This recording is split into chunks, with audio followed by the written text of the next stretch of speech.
Questions and answers.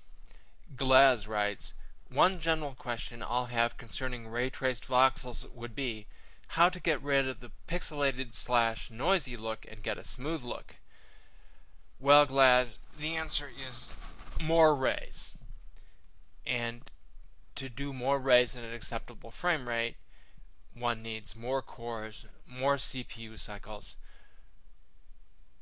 more months during which Moore's law continues its inexorable progress. And we're pretty close.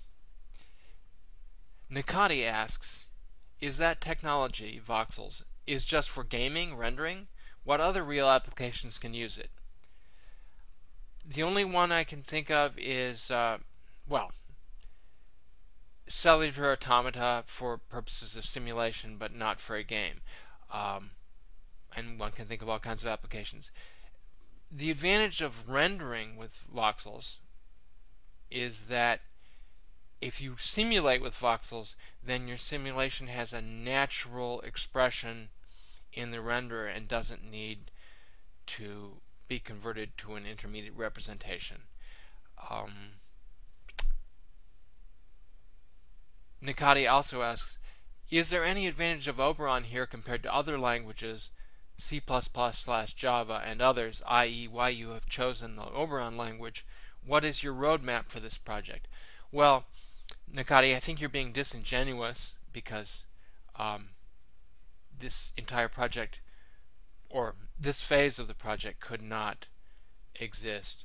The OpenGL front end would not exist, with which we are popularizing the ray tracer on Linux, without the Oberon OpenGL interface module that you, Nikati, have written.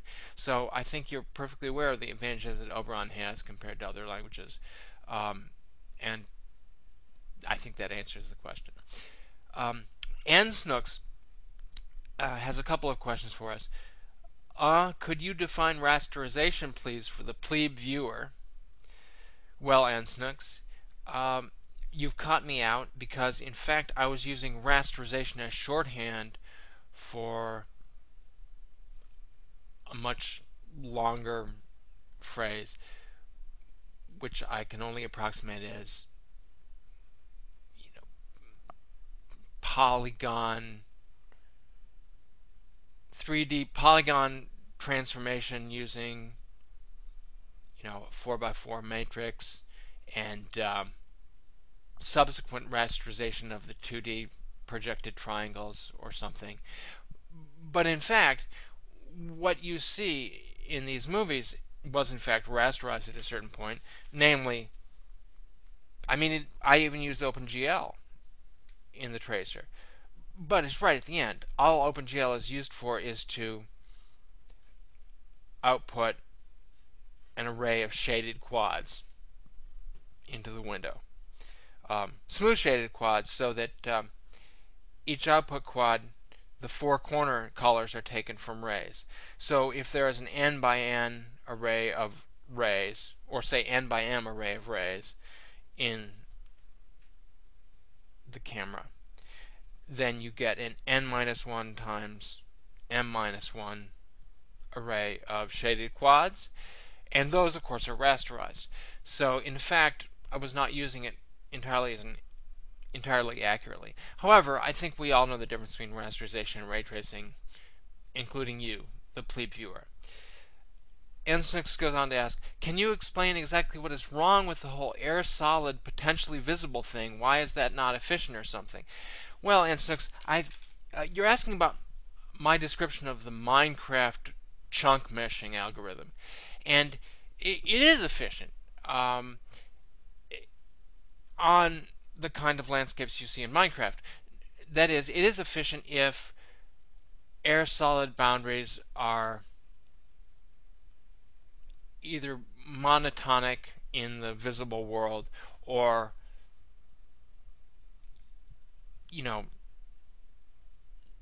not terribly complex. So if you think about trying to do chunk meshing on a chunk which contains lots of separated blocks separated by air, For instance, if you took a 4 by 4 by 4 chunk and filled it up and filled it with, say, 5 randomly selected cubes somewhere in that volume, and then you shrunk it and you took and you made a 10 by 10 by 10 array of those cubes, then you would have a mass, a cube full of like all these floating little tiny blocks. And in fact, Minecraft would be very inefficient at meshing that, because you would end up with a mesh that wouldn't rasterize very well. Of course, the Minecraft world isn't like that. However, you can ray trace a world like that, or a voxel like that. So it's efficient for what Minecraft does, but what Minecraft does is constrained by the efficiency of the process they're using. I hope that answers your question. Hero Protagonist also has 2 questions. The first, have you done any integrative work with the LLUDP stack?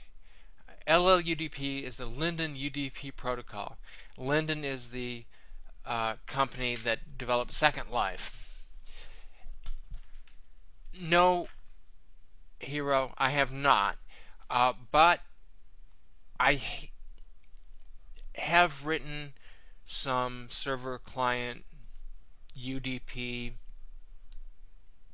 stuff for this tracer, and it obviously I could use the. I mean, I looked at the LLUDP and I could use something like that, and I think in a future film, not this one, that we'll be taking a look at some of these server client issues and protocols. You also ask, can you do any sort of viewer type experience on, say, an OpenSim or SL, or even Minecraft for that matter, or World of Warcraft LOL? Well, Mr. Protagonist, I'll just leave aside the World of Warcraft because it was followed by an LOL, and I think that's just the best thing you can say about it. Yeah, you could, I suppose, write a ray traced voxel client for SL or OpenSim or Minecraft. Although, what that would it's obvious what that would mean for Minecraft, how that would work. For OpenSim or SL, I don't know how the voxels would fit in. You'd have to come up with some kind of mapping between the polygons and the voxels. But maybe what you're asking is, could an OpenSim client be written in Oberon and OpenGL, leaving aside the voxels? And the answer of that is yes, it could. And it would be probably easier than rewriting a client, in C++ or Java. Now, that's ignoring the fact that you would have to rewrite a lot of the libraries that such a client would use if it was written in C or Java. So, things like the physics library, you would have to rewrite that. You wouldn't be calling out to C for that. Actually, that would be better than. But if you were going to do that, you would probably design a whole new toy world. But you could do it. And Immortius finishes up a question and answer segment by asking, so far the only question I have is whether or not you have or have thought about support for CSG operations yet, and that is probably not the sort of question you are after, question mark. Well, Immortius, no, actually that was the sort of question I was after. Yeah, I guess I do some CSG stuff already, although I think to answer your question properly, I would have to get into how my functional representation rasterization works. And there's no example yet of complex CSG. For instance, so I use what you would probably call CSG to make a sphere object, a normal shaded sphere out of cubes. But I don't yet have one of these spheres but pierced with a cylinder of empty space, and then you know XORed with a block. Uh, but I mean, I could do that either in the F-rasterization phase, or it's possible to do CSG also in the tracer itself. So while you're tracing a ray, you can, for instance, be stepping through two different spaces at once and looking for the first intersection. So you could do CSG that way. That's all very interesting. I'm very pleased with the quality of the questions I've gotten, and I hope I've done them justice.